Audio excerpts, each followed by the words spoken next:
Thanks, everyone.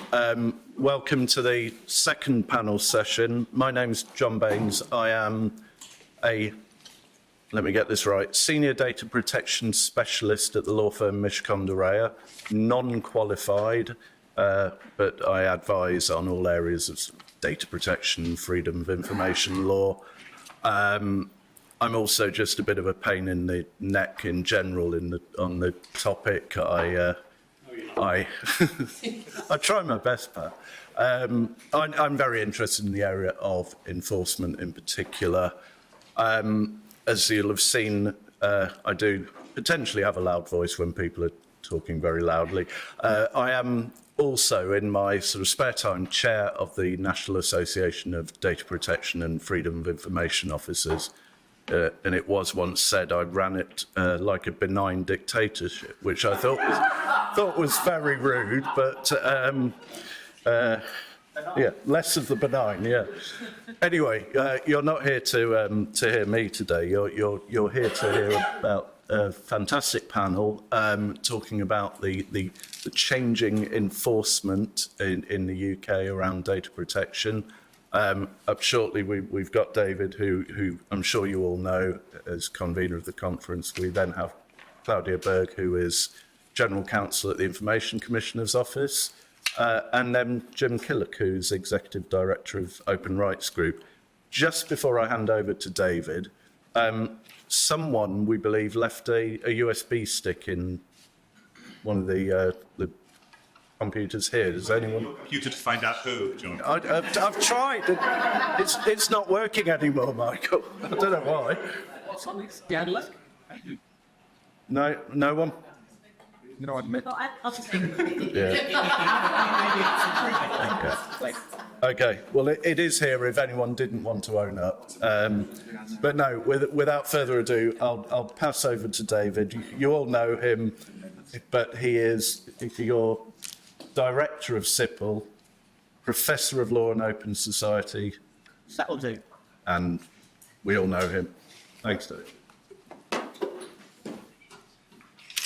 Okay, well, thank you so much. It's really great, and thank you, John, for that very, very kind introduction. So, my talk to kick off this panel is going to itself be quite introductory. What I want to do is to provide an overview of where regulatory enforcement sits in the UK in two ways. One, an overview of the formal framework, and then an overview of the Information Commissioner's track record during the GDPR era. And not just the track record of the Information Commissioner, but also of those scrutiny bodies, the Tribunal, which we've already heard mention of today, and also of Parliament itself. I'll then move forward and look at the Data Protection and Digital Information Bill, DPIP. I found out a new acronym today. This is great. DPIP and what it is proposing, and suggests that it's not probably going to help matters much. Indeed, it might hinder things. And so I'll chart at the end some possible ways forward, which I think would tackle some of our enforcement issues and problems.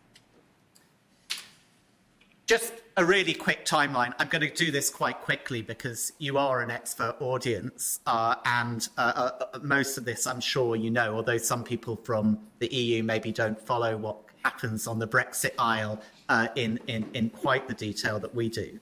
The common date for all of us, though, is obviously GDPR coming into force in almost 6 years ago now, in 2018. Important to note that the privacy and electronic e-privacy rules remained unchanged. And in this jurisdiction, the supervision of those rules in and of themselves also remained unchanged. The next key date is already over 3 years ago, the end of the Brexit implementation period, or the transition period is sometimes called. That's when, the one-stop shop fell away in the UK and the Information Commissioner became solely responsible for all data protection enforcement within this jurisdiction.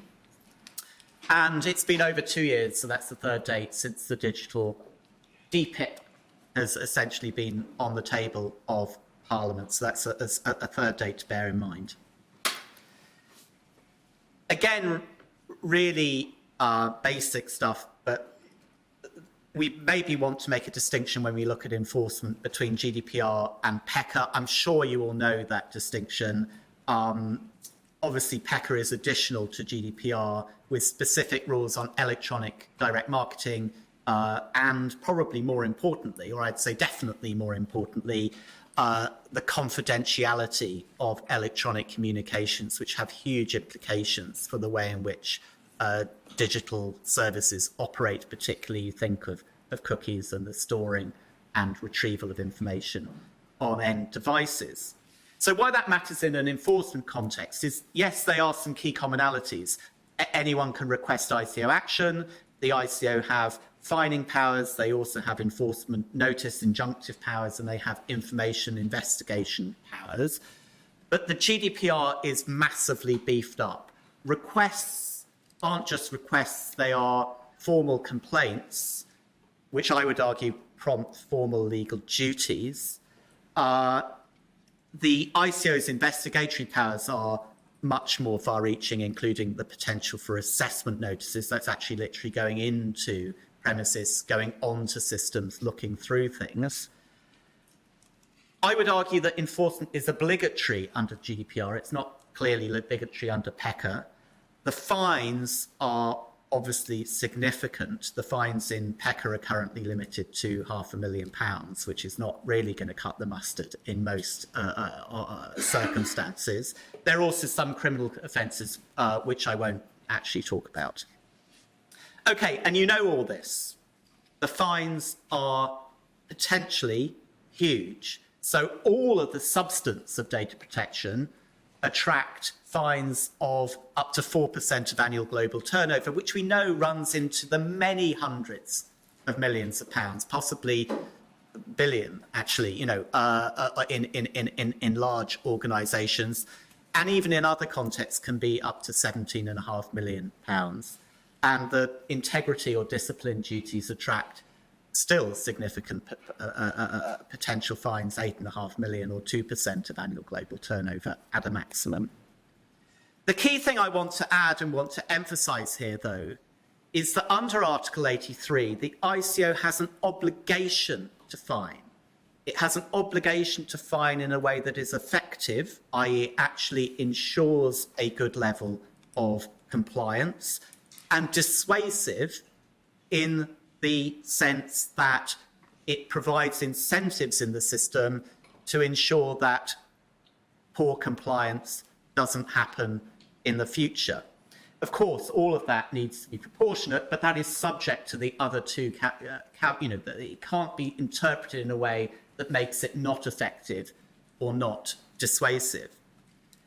Now, Recital 148 provides a gloss on that, but it's a gloss which also emphasises the stringency of the formal regime. It says that penalties, including administrative fines, so other forms of penalties could be at issue. I talked about the criminal provisions we have, including administrative fines, should be imposed for any infringement of this regulation. So an obligation to fine, in addition to or instead of appropriate measures being the sort of injunctive and other forms of action which are listed also in the powers of data protection authorities. And then that you get the gloss in the case of a minor infringement or in the quasi-household purposes type area, disproportionate burden to a natural person, but that isn't really very relevant for organisations. Only in the case of a minor infringement may a reprimand be issued instead of a fine. In other words, this recital seems to be saying if it's not minor and it's an organisation at issue, you have to fine. You're expected to fine. We also have a gloss on the enforcement duties. Of course, enforcement is the first duty of data protection authorities. It's listed first in the law. And we have a judgment, a Grand Chamber judgment in Schrems 2, which is before the end of the implementation period, which makes it crystal clear that the supervisory authority, their primary responsibility is to monitor the law and to ensure its enforcement. All the other things are important, they're there, guidance and so on and so forth, but that is not the primary function. It's maybe things which academics or civil society do. Lots of people do that, but your key task is the task to ensure enforcement. And also, obviously, Schrems 2 dealt with complaints, saying that there was an obligation to handle complaints with all due diligence. There was an obligation of investigation. There was also an obligation to take appropriate action to remedy any findings of inadequacy. And that's quite an important gloss, because we have in recital 148 appropriate measures. What does appropriate mean? Well, the Court of Justice tells us that. It must be measures which remedy the problem, which ensure that any non-minor infringement is no longer there. It is an elimination of that infringement. That is what is appropriate in GDPR terms. Now, this may all seem too stringent, and it is stringent, to be fair. The GDPR was designed to be stringent. The track record in the UK has been rather different, to be fair. I think if I'm going to be as charitable as possible, I think one would have to say it's been rather different. There has been an increase in income and resources, so it's not clear that that is the restraint. Indeed, the ICO has roughly 1,000 people working on data protection. It's one of the best resourced regulators in Europe. But the number of fines is absolute single digits. We're looking at, I mean, the last annual report, to be honest, seemed to me to be inconsistent information. It actually said that there were 2 fines at 7.6 million, but when I counted them, I got 3 fines at 13.4 million. but nevertheless, these numbers are so small, alongside, tens of thousands of complaints coming in from data subjects, as to be almost certain to a controller that they're not going to be fined. That they're whatever, it cannot be that there are no minor infringements in these systems, and the ICO never come across anything except in, the 2 or 3 instances they take action a year. The number of fines actually has dramatically decreased since GDPR in the UK. The 18 or 19 period, I started this from when the GDPR started, but they were using the old system because the processing, it takes time to investigate, it takes time. We were having about 20 fines a year, 22 fines a year. That's dropped by an order of magnitude down to around about 2 or 3. The figures in some years have dropped as well. I mean, in the last but one reported period, you were looking at less than £200,000 for the entire fining of the entire ecosystem. I mean, that is almost nothing, to be fair. I think it's fair to say that is almost nothing. Injunctive notices, which are often talked about as another possibility, have always been almost absent from our system. You can see in several years that they have been literally 0 injunctions to bring infringements to an end. And yet we're told in Court of Justice case law that that must be the action. To take appropriate action is an obligation to bring infringements to an end. But there are no injunctions issued in several years. And last year, in the last reported period, there was just 1 injunction. PECA might look better, but PECA, mainly it's fines. But here we're really talking about spam texts, spam emails, these sorts of things. They're not the significant issues of the way in which data is being used and misused in the system.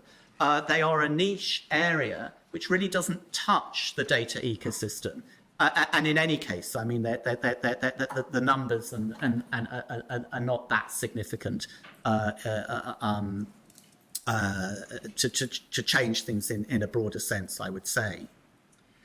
Now, COVID may well be mentioned, and I do get that COVID was a challenge, But it's important to recognise that the approach of the regulator was locked in well before COVID. The 2019 to 2020 report, which was essentially about the pre-COVID situation, was very proud to state that 75% of the budget was being spent on proactive engagement, leaving at the very most only 1/4 of the budget, or I suppose roughly the equivalent of 250 people or whatever compared to 1,000. I mean, it was less then actually, as the resources were less, but only 25% for investigation and enforcement. And yet, how does that relate to what the Court of Justice Grand Chamber has told us are the primary functions? Yes, there's good guidance, but nevertheless, that is not the prime function of a regulator. And the soft approach, you know, we're told achieves great results, but the proof is really in delivery.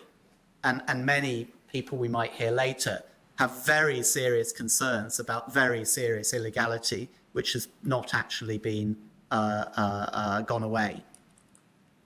Okay, so let's turn to where has been the tribunal and where has Parliament been during this 6-year period. Well, a lot of us had very high hopes that the Section 166 procedure, the order to progress complaints and the order for the ICO to take appropriate action in response to a complaint, would be interpreted in a substantive way, particularly when we saw the word appropriate. We thought, great, you know, this actually marries up with some of what the GDPR is talking about. Unfortunately, the tribunal has interpreted the order to progress complaints as purely procedural. They will not get into the merits. If the ICO, and this is actually from the Killock and Veal, they're both here today, case, if the ICO close a case, and they close a case with no action, and actually not even potentially a full investigation, particularly after DELO in the Court of Appeal, that is fine. The Commissioner is judged to be the expert regulator who is in the best position to judge on the merits, and the tribunal has said that it is not there to look at the appropriateness or otherwise of what the regulator is doing at a substantive level. So where on earth does that leave the data subject? Well, we might think, well, the data subject can go on a kind of group basis to Parliament and say, you know, the ICO is overseen by the Digital Culture, Media and Sport Committee. It was for 5 years. Now it's the DCIT committee because it's moved into science and technology. Surely they are going to scrutinise the ICO according to this case law, according to these obligations. Well, unfortunately not. During the 5.5 years, they've never held a single inquiry looking into the work of the ICO. And they did actually launch an inquiry. I have to correct myself. It held one hearing and it never produced a single report. But what they've really done is chased after headlines. You know, certain big hot button issues come up, they look into it, they get the Information Commissioner in to comment on it, and they produce a splash and then they move on. There is no holistic scrutiny going on, which is not to say that they aren't very good people and working on very good issues in Parliament, in the regulator and in the tribunal perhaps, but it's not providing that holistic protection that data subjects need. Okay, I realise that time is short. The DPIP bill, you would think, would start to address some of these issues, but actually it seems to grant even more discretion to the Information Commissioner. I do appreciate that complaints can be very niche or even misjudged, but nevertheless, the fact that the focus is that there's no need to act when it's vexatious and that the controller must be given its responsibility to act is not really helping matters. Certainly it's not addressing any need for public interest cases to be more firmly acted upon by the regulator. It may not hinder it. I accept that. The objectives of needing a strong focus on data protection, which is Court of Justice case law, are being lost by the new priorities on public trust, innovation, competition, crime, national security, and so on and so forth. Nothing, again, which is directly wrong about that, but it's not addressing the sort of harms that I'm talking about. Neither is the Secretary of State's power to set out strategic priorities which the ICO must have regard for. There's a danger that that will result in the pick and mix approach, the selective approach, which is precisely the problem, the sort of 2 or 3 actions a year as a final result, rather than the many hundreds that, frankly, the GDPR seems to promise. PECA powers will be brought into line with that of the GDPR, and the GDPR, then the ICO will become a board. Nothing, again, wrong directly with those changes, but the powers of the GDPR, including the lawfulness of processing, which would capture a lot of PECA issues anyway, are not being exercised at scale at all. So it doesn't really matter whether the powers are there if they're not being exercised. Okay, so where do we go from here? Well, I think that there are 2 things which really could improve matters. One is focused on improving individual scrutiny of individual issues, of which there are many. And that, I think, returns us down back to the tribunal. The tribunal should be overseeing the appropriateness of the ICO's substantive response. That was the promise of the order to progress complaints mechanism, but it has been interpreted otherwise. We need a new wording which captures, at least as regards public interest cases, because I do appreciate that, every individual case is an overwhelming burden for the regulator, but public interest cases where there is a clear concern should be subject to tribunal oversight, and civil society groups should be given the ability to bring those complaints without having to get specific mandates from specific data subjects. Preferably, they should also be given some funding to be able to bring well-argued cases. The other aspect is holistic scrutiny. So that should be being done by Parliament, but clearly is not being done by Parliament. And I think there is a role for the Equality and Human Rights Commission to be that scrutiniser of human rights and the environment for human rights in the UK, and to come in and scrutinise the Information Commissioner as to how much it is defending and upholding those rights in a digital framework. And periodically, I think that the best thing would be if there's an amendment in the bill which requires them, say, every 3 years to periodically and systematically review that, send it to the Select Committee, and the Select Committee can then take some ownership of that. Of course, it should also be published. Even if that doesn't go through, in my view, the Equality and Human Rights Commission already have the powers to conduct those sorts of reviews, and they should see themselves more of a scrutiniser rather than just raising issues which are there. A scrutiniser, a bit like the Fundamental Rights Agency of the EU has done a bit of this, but again, not quite enough. A scrutiniser of whether institutions are upholding people's rights and whether people have a real remedy, because I think it's the lack of a remedy for data subjects that is the most pressing enforcement concern when it comes to GDPR. Okay, so thank you very much.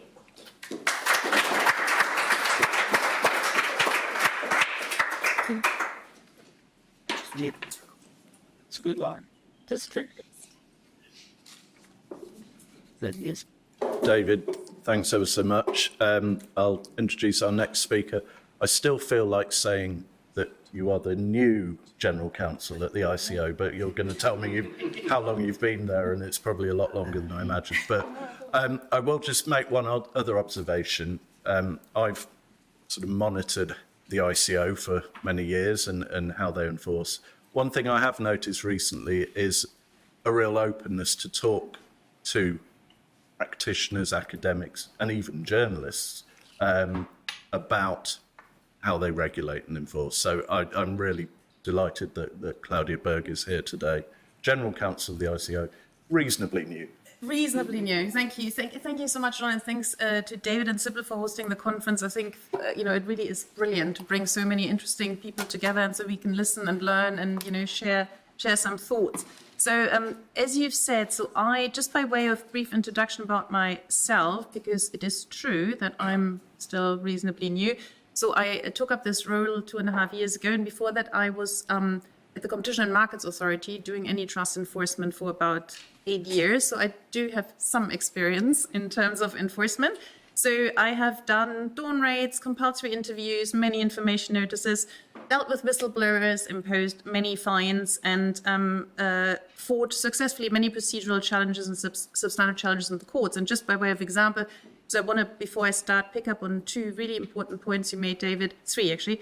So, for example, in 2016, we imposed the then biggest ever, one of my, as I call them, babies, fine, 84 million pounds on Pfizer for, this was at the time the biggest competition law fine ever imposed in the UK, for basically, we said unlawfully raising the price of a very important epilepsy drug, phenytoin, and thereby abusing a dominant position, as it's known in competition law. This was in 2016, 2 years after I joined the CMA, and we're still in court. So one other thing I want to say is enforcement is by definition a marathon. It's not a sprint. However fast you do it, however well you do it, it's a marathon. If you want to do a sprint, you've got to go somewhere else. But I like marathons. Anyway, so in terms of the 2 other points you raised, in terms of, you know, the complaints, and then actually you made 2 points about complaints. First of all, the fact that, you know, in Killock and Veal, and thank you, by the way, for taking these cases to court. I think that is incredibly important. I'll come on to say that it's very, very important that, you know, the government generally, including the regulators, is accountable under the rule of law to the courts. I think that's hugely important in the interest of transparency, also in the interest of legal certainty, because it's only by having a good throughput of cases through the courts that we see legal certainty. I do think, however, personally, I think that as a matter of principle, I think both these decisions, Dello and Killock and Veal, are correct in the sense that, you know, we were pleased, especially, of course, with the Court of Appeal decision recently where we won, that the Court of Appeal confirmed that the ICO has broad discretion in deciding the extent to which it investigates each complaint and is entitled to reach and express a view on the complaint without necessarily determining whether there's been an infringement. Now, whilst I understand that might not always be great for each and every complaint, but as a matter of principle, regulators have, notwithstanding the fact that there are a lot of people work them, limited resources. So in principle, the duty is that we prioritize our actions, and we can come on to the individual issues that, you know, you've highlighted, but in principle, you have to try and give the taxpayer most bang for their buck, and that means you have to be able to prioritize. Now, there is actually one, in terms of what you said, so the principle is right, it is correct, it has to be, and, you know, you might then criticize those individual prioritization decisions rightly or wrongly, but as a matter of principle, that makes sense, because you have to be able to deploy the resources effectively in theory. Now, what's very interesting, what you said about these public interest complaints, so in competition law, there is such a thing as a super complaint. You know, might be worth looking at, which is, so basically under the Enterprise Act, designated consumer bodies like which, for example, or Citizens Advice are entitled to make super complaints to the Competition and Markets Authority. And then within 90 days, which is not a lot, the Competition and Markets Authority has to say publicly what it's going to do about it. Now, it still might mean months, but that's a pretty, I mean, the CMA takes this pretty seriously, and some very interesting issues have been, you know, dealt with as a result of these super complaints. So that might be, you know, something you were thinking about. So now I want to talk, not too long, because I do think it would be great if we have time for discussion, actually, but 3 points. I just want to talk in terms of changing landscape of enforcement. First, a little bit on AdTech, because I know that's a matter close to many people's hearts, and for very good reasons. Then a tiny little bit on the bigger landscape, because I think, you know, we are now operating in an increasingly complex regulatory landscape with different pieces of legislation. They all intersect, they all interconnect, and you can't just sit in the little bubble, whatever the bubble is that you choose. And some of the answers to some of the problems might lie, for better or worse, might lie elsewhere, because, you know, especially in the context of prioritization, we always need to think about whether we're actually best placed to act, and we might not be. And if you've got a problem and someone else can deal with it more quickly and faster, well, that is good. And then thirdly, I just want to highlight some of the work the ICO has been doing in order to sharpen up the toolkit that is absolutely necessary in order to credibly enforce the law. So I want to talk a little bit about the data protection finding guidance, which has been laid in Parliament, was published on Monday, I think. An incredibly well-drafted document, but happy to take any comments. And also some work we're doing on the procedural guidance. So just in terms of AdTech, this is a very expert audience, so that, the general position of the ICO, it still is that AdTech remains a strategic priority for the ICO, but there is a lot to do, absolutely grant that. And the ICO did identify significant concerns in 2019 and then yet again in 2020 that you are all very familiar with. And I know that there are some real experts in the audience, so again, very happy to take comments. And as you said, David, the work, so in 2019, we said, look, there are some big problems here in terms of scale of the processing, the lack of transparency, the lack of lawful basis for data processing, which obviously has led to some extremely interesting case law decisions by the, which is a great example of where actually the competition authorities and the data protection authorities work hand in hand. Bundeskartellamt, in a way, was the first regulator to really tackle these issues in Germany. And I remember I was at the time, and I didn't know very much about the GDPR. I was at a conference in Germany, and someone said to the German competition authority, but why are you taking this case? Why isn't the data protection authority taking the case? And the person from the competition authority said, well, quite frankly, it's not like we had to elbow others out of the way in order to do it, and someone had to do it. Now, I will say, I'm very happy to have a conversation, but this is very much a competition law case. So people often say, oh, it's a data protection law case, and of course, it was, why is the competition authority dealing with this? But it is a competition law case that at the same time also happened, there were GDPR breaches. So it is very wrong to say that this is a data protection case and somewhat, and the competition authority kind of took over or something. It is very much a reasonably, orthodox, I would say. I mean, not in America, but in Europe, a competition case. So we then had, as you said, David, the work was paused absolutely as a result of COVID, and we have tried to kickstart that again with a number of audits in the data management space in particular. There are two recent examples I want to point to. One is a bit of an old chestnut, I know, for a lot of people, but we've done some work in the cookie space. We published in November 23 an open letters to 53, more than half of the UK's 100 most visited websites. We set out concerns that we had that a large number of the UK's top websites don't give users fair choices over whether or not to be tracked for personalized advertising. We did say that we were considering enforcement action if they didn't bring the practices in compliance with the law if needed, and we had a fairly positive response. 38 of the organizations that we contacted have changed the cookie banners to be compliant. Now, you might asking, what are we doing with the rest? We are definitely looking at the ones that have not complied very closely, and we will be rolling this out going forward. So we will be doing taking quite a forensic look at the UK's top most visited websites. And then I would like to point to a case that sometimes is overlooked, and I think unfairly so, which is our TikTok case. A case I have certainly invested quite a lot of my own time. And this is a case which really straddles not children's privacy, but also AdTech, because in April 23, we issued a 12.3 million fine to TikTok for multiple breaches of data protection law between May 2018 and July 2020. And in terms of the discussion on the previous panel around assignment of responsibility, which I think is a very important discussion, and thanks, Michael, for that, we did address the decision to TikTok Limited and TikTok Inc. But so we have both the UK entity and the US entity are addressees of that penalty notice. So I think very briefly on the case, we estimated, so one of the core infringement is about failing to process children's personal data lawfully, and especially children under the age of 13, so very young children. We estimated, and in cooperation with Ofcom, actually, that TikTok allowed up to 1.4 million children under the age of 13 to use the platform, because, as you probably know, TikTok's sign-up process at the time simply required self-declaration of age. despite TikTok's own rules of not allowing children under the age of 13 to create an account and use the platform.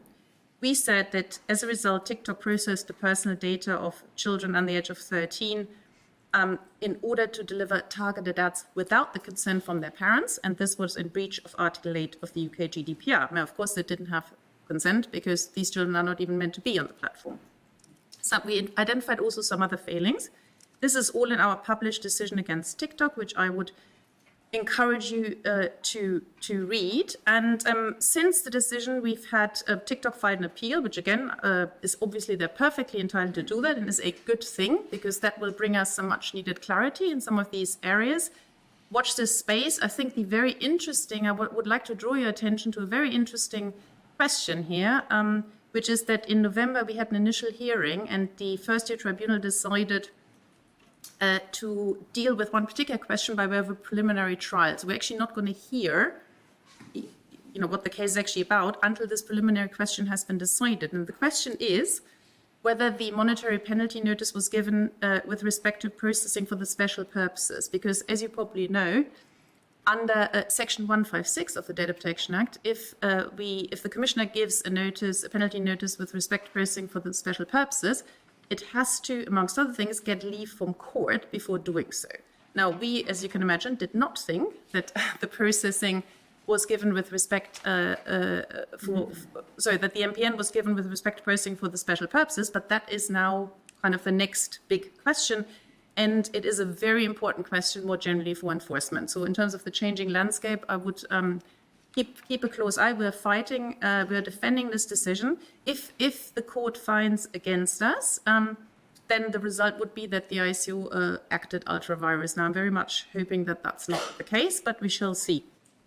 2 more points before I hand over. So in terms of the wider tech regulation, I mean, again, you all know that obviously we're seeing wider tech regulation emerge in the European Union and also in the UK, which is really a response to the and we had this same in the Competition and Markets. So there was a bit of an emerging consensus, I guess, on both sides of the Atlantic that, the legislators and regulators had to some extent taken their eyes off the ball, being dazzled, by, like everyone else, by the magic of the internet. And it's true, it's been amazing. I mean, some people have said it's the best and the worst thing that's ever happened to us in a long time.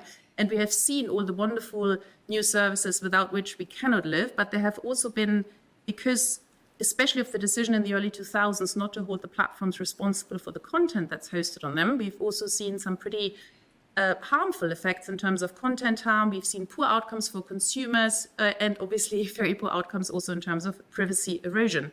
Now, we're now seeing the reaction to that. We're seeing in the European Union, the Digital Markets Act, the Digital Services Act, the European Commission is starting to take action. In the United Kingdom, we have the Online Safety Act. We also have the Digital Markets Competition and Consumer Bill, which is about to get royal assent, but it's a bit like our own, the DPDI. You're always thinking when it's going to be, we don't know. And one important, just one example to illustrate here the intersection and the overlap, especially in relation to ad tech, is Article 5 of the Digital Markets Act that now says that for the gatekeepers, i.e. Google, Meta, TikTok, the usual, the GAFAM plus TikTok, they have to process personal data in order to, for the purpose of delivering targeted ads on the basis of consent within the meaning of the GDPR. So that's very interesting. And we now need to obviously wait and see what the, what will be the equivalent provision in under the DMCC, which is not quite clear because the Competition and Markets Authority has been given much broader discretion as to how it regulates the gatekeepers than the European Commission. So finally, just a very quick word on, our own work to sort of make sure we've got the right toolkit in place. It is very important based on my experience in enforcement, with everything really. In order to be able to credibly enforce the law, you need to have the right tools, you need to have the right people. And we have now, we've published our finding guidance on Monday, and we're also working on procedural guidance. Please read it, even though it's obviously now final. We did consult on it and had some interesting suggestions, some of which we took on board, some of which we didn't. So one was, I think, a suggestion that we shouldn't look, as Michael said, for the purpose of imposing a fine interestingly, under data protection legislation, we look at the undertaking, which is really a competition law concept, which basically means a corporate group turnover rather than, just the data controller. There was a suggestion that we shouldn't do that, and we were like, no, thanks, we will.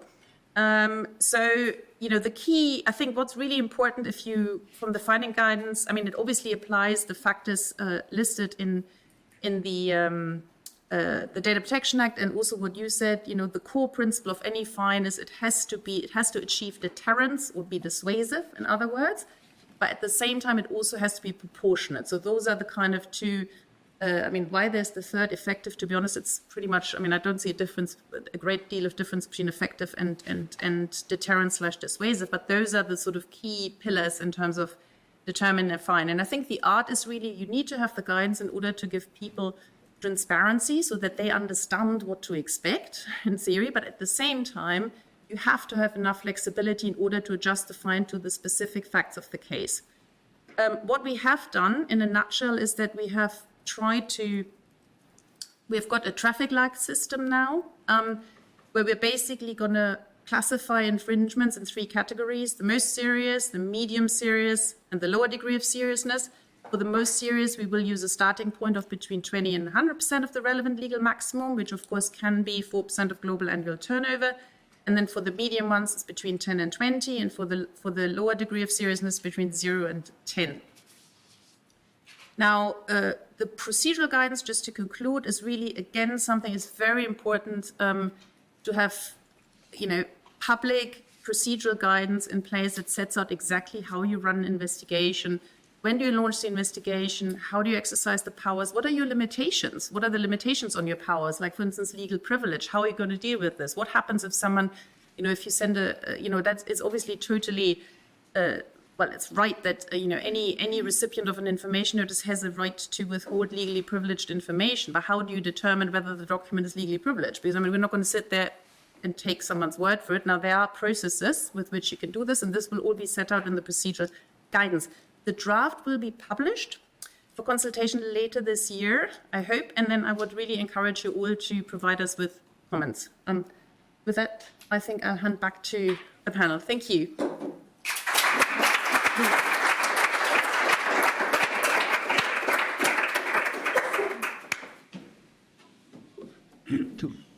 Claudia, thank you. James, I don't actually know how to get your slides up. It's probably incredibly straightforward. I'm not sure that it can be done on because it's a that is iron, but I think we're going to citrus very much. You're my just there. So.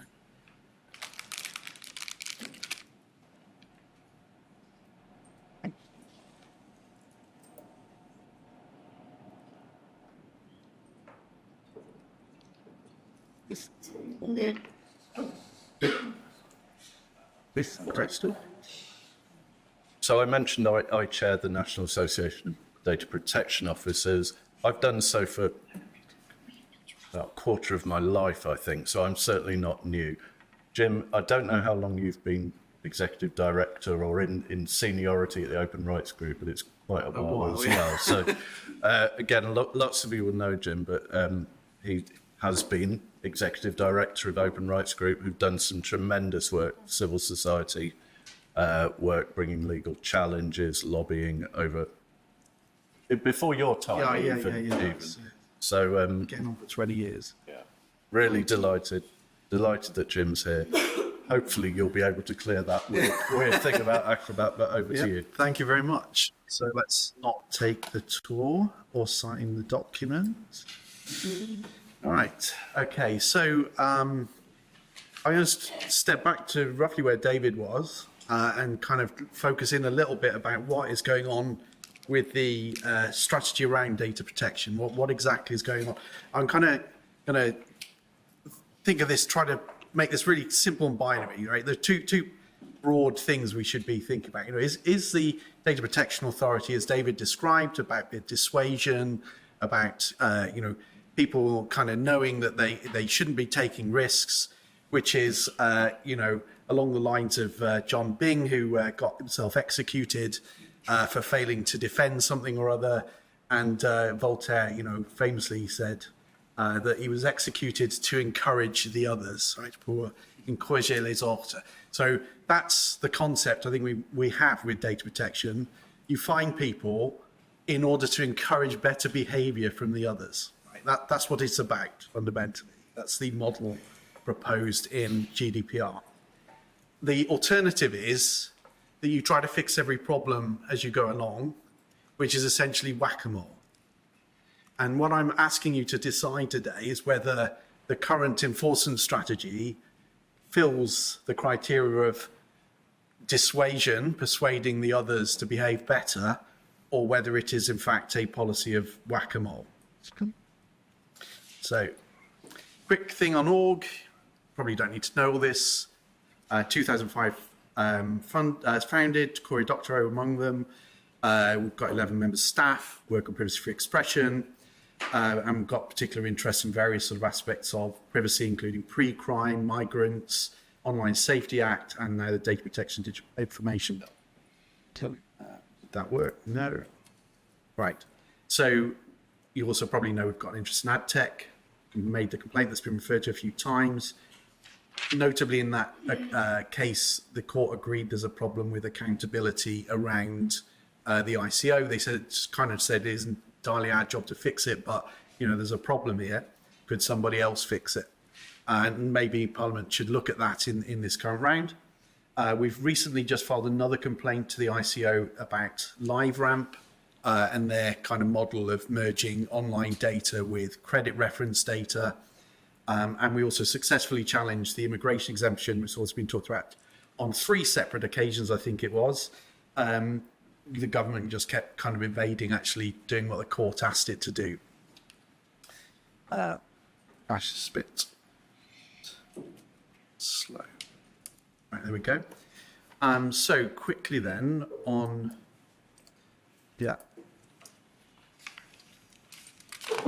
So quickly then, what is a DP enforcement about? As a regulator, it's court actions. Court actions we've heard, it's difficult. There's no class action model. So we're very reliant on the ICO for enforcement, data protection to work. We've also heard about the role of the ICO. It's about monitoring and enforcing GDPR, as these duties to investigate, duties to advise, and so on. But the main thing is they've got to monitor and enforce. So, and we know about the, the sorts of things it does. The key instruments are enforcement notices, do this, please, or rather, or you'll face consequences, and the fines, which you've also heard about. So I want to take a closer look at the last year's work of the ICO. That's really what I want to do today. So the ICO does issue fines, but as we've heard, most of these are PECA related to spam and marketing email. Nothing wrong with that, of course, but it is the majority of the fining that takes place. There are very few enforcement notices going out, and most of the problems that, if you look at the ICO's last year of enforcement actions on its own website, they're about they're answered by something which is called a reprimand, which is in a sense a slap on the wrist. Now, firstly, I wanted to say I think it's incredibly helpful that the ICO publishes these. I think it enables a public debate about exactly what is happening. That wasn't the case a few years ago. We did hear about all the great work the ICO does in the background. We didn't really know what it was. Now we do. That is incredibly helpful. It will move us onto a better debate. If you look at the reprimands, the majority are directed against state bodies, which the ICO is very reluctant to fine. It fines the state bodies once in this last year. That was a case of the Ministry of Defence leaking the personal details of 280 odd Afghanis who were no doubt put in extreme physical danger, and they were fined £300,000 for that, which is another way of saying that the fine equated the life of an Afghani by about £1,000 each. I don't really feel that's a serious kind of fine. for that kind of thing. Now, to be fair, the ICO, I think, did want a larger fine, got negotiated down, but that is the situation. Some of the problems that you see in the enforcement notices have persisted for the whole 6-year period, 2018 to 24, and that's kind of described in the notices as well. And the ICO's advice in the notices seems very focused and narrow. I think often the problems that they identify reflect rather deeper concerns. And there might be something there to think about whether enforcement notices could be a bit more broad, like get your act together, as opposed to, well, stop using BCC, which is the kind of advice, or train your people not to use the BCC, which is the kind of advice you see in these reprimands. So here's a few examples of reprimands. There's a school in Finham this year which has had 3 separate security breaches, and in the last case, I don't know about the other 2, but I assume they were all reprimands. So 3 times they've been given reprimands and they're still failing to get their act together. There are 2 police authorities and 2 councils who've had overdue subject access requests, backlogs, since 2018, right? Since 2018, and they are still receiving reprimands. This year, they were given a final reprimand, which I presume means next year they might get a fine or a enforcement notice. But you have to ask, if people are repeatedly getting slap on the wrist notices for 6 years, is that any kind of deterrence? And what is the lesson to be learned for any other public authority in that situation? If you ask me, the lesson is, if you want to make some cutbacks, do it to your SAR department, because you won't get fined. The worst that'll happen is you'll get a slap on the wrist. So if you've got some other compliance problem, put your money there, don't bother with data protection. That's the message it's sending out. That's a problem when we're meant to be doing exactly the opposite in this strategy. There are 200,000 unauthorised recordings made by Sussex and Surrey police. Again, slap on the wrist. An abuser, their address, a victim of abuser's address was released to their abuser by Dorset NHS, also by Charnwood Borough Council. That's physical danger people being put in. They were given a slap on the wrist. Why not? Thames Valley Police disclosed witness addresses to the criminals accused in their case. There was another similar case in Nottinghamshire. Both police authorities got a slap on the wrist. There was a catastrophic loss of data in the West Mercia Police and Warwickshire Police Forces. They lost all their data about all of the risk assessments, everything they'd done. They got a slap on the wrist. The Bank of Ireland made, this is not a state thing, which is unusual, and they say, and it'd be interesting to hear a bit more background, but they made serious errors in people's credit records. People might have been denied credit.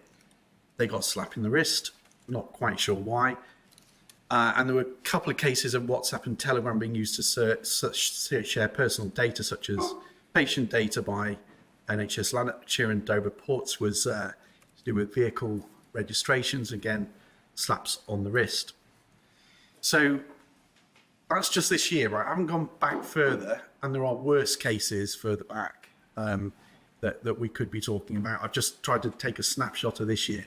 So core things to learn or to observe. Some of these problems have persisted for 6 years.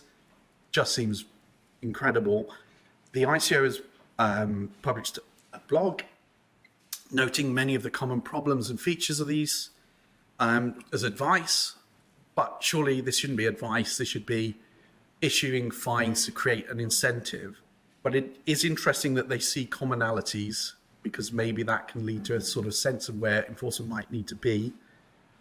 Mostly it's unclear why enforcement orders are not being used, particularly where there's like repeated security issues in companies. Why not advance to an enforcement notice? You obviously you don't want to discourage people from reporting the problem in the first place, but you do need at some point to kind of say, well, here's how you sort yourself out, given the seriousness of what's happened. And perhaps they could be broader. They could require certain elements of information governance or DPIAs to be conducted, that kind of thing. So, whack-a-mole. Which have we got? It's a whack-a-mole machine, in case you haven't worked it out. So have we got a system of punishment to encourage the others, or have we got whack-a-mole? I'd say it's more whack-a-mole than encourager les autres. Several cases where the recipient just clearly hasn't taken the ICO seriously at all. Seems to me that can't be then advancing others to think about this as a board level issue. Many of the institutions that have been given reprimands are handling very sensitive personal data, NHS, councils, police. If there was other sorts of things that were going wrong, they'd get fined. So why they would get punished? Why is data protection a special case where state bodies can, particularly state bodies, can act with impunity and face nothing? Which kind of leads us back onto the bigger picture. Who exactly is watching the watchers? How, as David was describing, might the ICO be itself encouraged to behave rather better? Some suggestions. Parliament could be appointing the commissioners rather than the government, and if Parliament was making the appointments, perhaps they would feel more political responsibility for the actions of the ICO. Because after all, if they've appointed good or bad people, then their performance matters more to their political careers. Gosh, you really did that? At the moment, it's not really their problem. Reviewed by EHRC, that again, a very good point, something that could be done easily enough. Similarly, challenging specific cases through data community, some kind of collective redress, and routes to challenge the ICO enforcement decisions that is short of judicial review. All of these have come up in prior discussions, but these kind of measures are needed if the ICO is going to feel some incentive outside of its institutional framework, I would suggest. However, I don't want to put all the blame on the ICO for this situation. I think that would be deeply unfair. And again, I would just say, we have to be incredibly grateful for the information that's been put forward because it allows us to have this discussion. I wonder some points whether that was a little bit deliberate thinking by people within the ICO, that this should actually be, a way that perhaps some debate around some of these things might happen. I hope that's the case. But in any case, whatever's driven the decision to publish, that has to be congratulated. However, I do think the problem is probably political. But the ICO is not in a situation where it's being driven by politicians to do better. Data protection has not been a huge concern within the UK's political scene, I would say. It hasn't focused down. Obviously, there are questions around IC independence and enforcement. Those things matter for adequacy. That's a debate we can have. I think the ICO does need to make a better case for enforcement to encourage the others. And I think in this material you've seen, right, the things that the ICO has, to its credit, uncovered really matter. These are not trivial or abstract things. They're things that really affect people. And that's how you persuade politicians that data protection matters. So I think the ICO should be both punishing some of those people and really projecting the message that what this is doing to the constituency MPs and to other people and committees, to show that data protection is a fundamental pillar of fair outcomes in today's society. I think the strategy, has to, of enforcement has to include state actors in a more serious way, and it has to widen over time. I think that some of the things that the ICO is doing in that strategy at the moment seem to be just quite repetitive. I mean, to have to take half a dozen organisations through complaints about SARS for 6 years, or 4 organisations, that's a lot of waste of resource. And, maybe just clamping down on those first would clear up time in the ICO's overall work to focus on the more important things like the TikTok case. Also, AI is of huge political concern. The ICO will need a model for kind of persuading politicians what its role is in that and that it can deal with those more complicated things. But while it's sort of still fishing in some quite low-level things, I think that's quite a difficult argument to make. So I think, basically, it needs to a tougher strategy is my message. I also think it needs political support, and I think we all need to think about, including the Open Rights Group, need to think about how we persuade politicians of how this and why this matters. But I also think that's actually quite easy given the material that's out there. That's it. Thank you very much.